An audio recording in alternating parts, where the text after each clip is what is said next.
through some visualization for better jumping. All right, and visualization can be used for anything. There are many ways to visualize to become better at jumping. We're talking about jumping right now because this is what you're struggling with. The more years you play a sport and work on the skills and IQ of playing the sport, the better you naturally visualize things and how it starts, how it begins, and how you transition through the movement.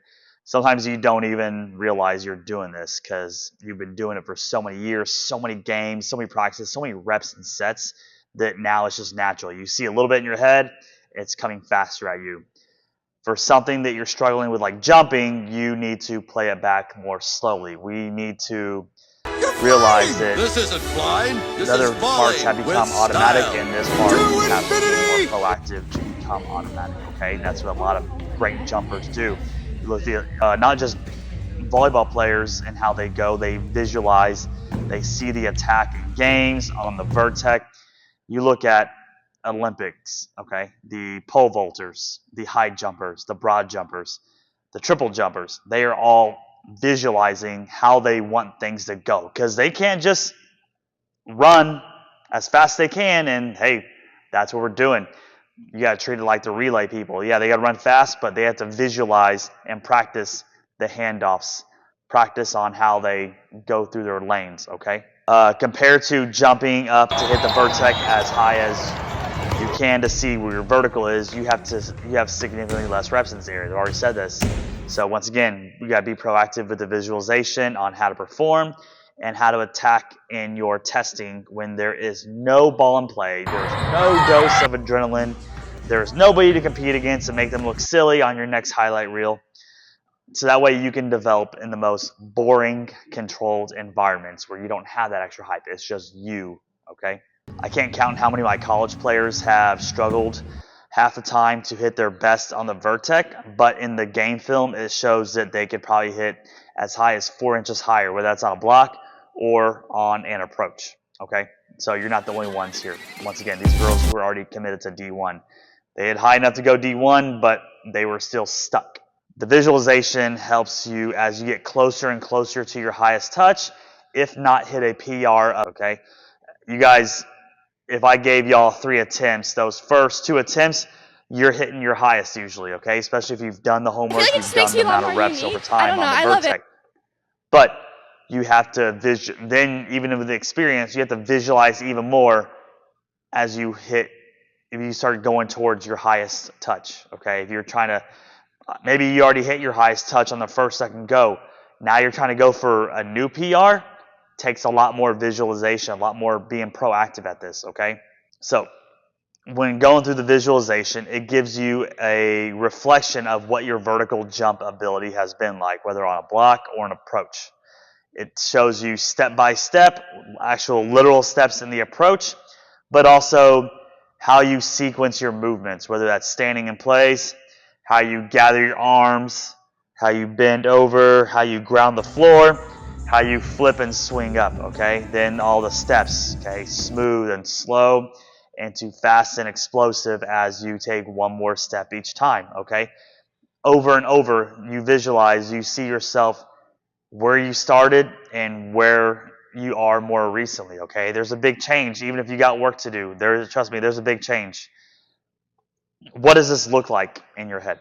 Can you see where you once were 10 to 20 inches ago when you played on lower nets, when you were in 7th grade versus 9th grade, 10th grade, when you were learning how to jump higher and then learning how to actually get the ball over? Because sometimes you got jumping higher and higher, but you couldn't swing well enough to get the ball over, okay? You were still hitting the net. Can you see all this development unfold when you're visualizing? Then you're looking at how automatic it has looked with more years of experience. Once again, even if you got work to do, you are still more automatic now than you were when you started, when you were a year ago, 2 years ago, okay?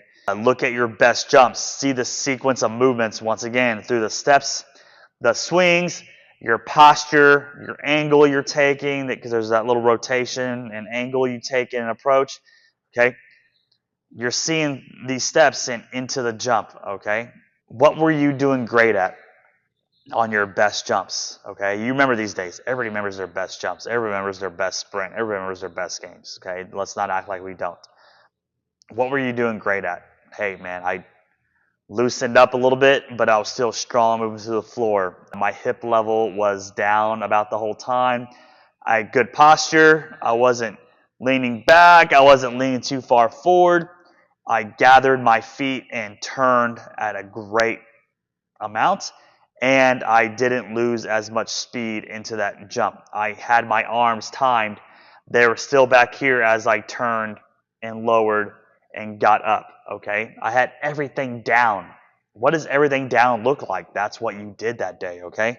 What was not just going through your head, what was going through your veins, okay? You know that, like you see in your head, you see in your best games, you kind of think, what was going through my head? Was it clutch point? Was it like, we've beaten this team before, we are not losing to them. We've lost this team before, we're not losing to them again. This is even more bigger stakes that we have in April versus January, July, okay? What was going through your veins? Did it feel amazing? I bet you were feeling amazing. You were feeling pumped in your best jump in those games. What about that day you hit your highest vertical, okay? You probably felt pumped. And when you're hitting those, you wanted absolutely more. You wanted Coach Swift to say, you got 10 more reps to go at it. That's probably what you said. All right. Now internalize all these movements, all the strength in your movements, the quality, what you were feeling through your veins and what was going on in your head. I want you to internalize it. Plant that seed deep in your gut, because that's going to help you thrive for testing your highest vertical, jumping the highest on a box, jumping your highest in games to hit and make the play, okay? Now visualize yourself hitting 1 or 2 more inches than you did that day, okay? Visualize it. Put everything together, okay? You got another inch or 2. Breathe deeply and calmly as you go through this practice. Maybe have your eyes closed, kind of seeing it play in your head, rewinding, okay, like you have control of the play button, like you are seeing the playback and you are controlling right here. You're toggling like in film study, okay?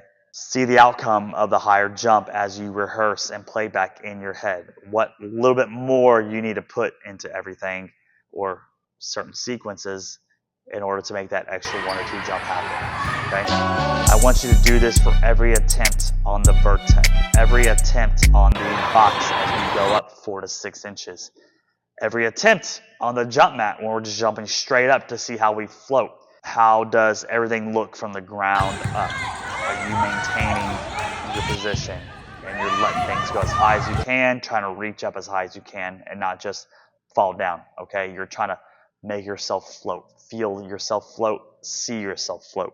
Give yourself a slow walkthrough as you rehearse your most successful jumps and all the training sequences when you go to the vertex, when you go to that big box jump, when you go and you're trying to make the high set for the ball, right? When you're trying to set a high ball for the person to hit, when you're trying to be the one to hit high, okay? I want you to walk through these things physically.